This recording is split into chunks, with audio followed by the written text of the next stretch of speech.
headlines around the world. The leaders of the 27 EU countries are continuing negotiations into the night in Brussels in an attempt to reach a compromise on a plan to invest €750 billion to revive their economies after the coronavirus crisis. They haven't been able to agree what proportion of the money will be allocated as non-repayable grants rather than loans. Huge swarms of desert locusts are wreaking havoc in parts of East Africa, Asia and the Middle East, threatening crops, livelihoods and food supplies. It is already the worst locust infestation in decades, but the forthcoming rainy season could see numbers increase a further 20-fold in some places if swarms are not tackled. A man in France has been detained in an investigation into Saturday's large fire in Nantes Gothic Cathedral. Stained glass windows and the grand organ were badly damaged in the blaze, which began early in the morning. Prosecutors said they believe 3 separate fires at the site had been started deliberately. Police say they didn't have the manpower to stop an illegal all-night rave that attracted more than 3,000 people to the southwest of England.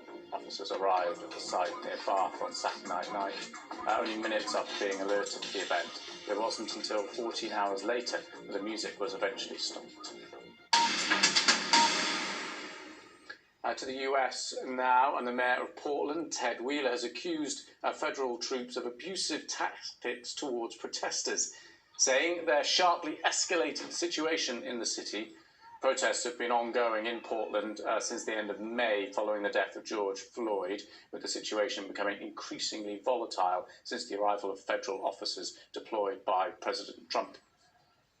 Well, for more, I'm joined by Zane Sparling, who's a reporter at the Portland Tribune, and has been covering the protests. Thanks very much for coming on the show. Thanks for having me. So give us a flavour of what's happening out there where you are. Well, we're seeing a very chaotic, a very tense scene night after night for 50 consecutive nights here in the city. We're seeing hundreds, if not thousands, of protesters converging in the central core. They're surrounding, really laying siege to our county jail, our police headquarters, and our federal courthouse. We've had hundreds of fires set, on some instances looting, in some instances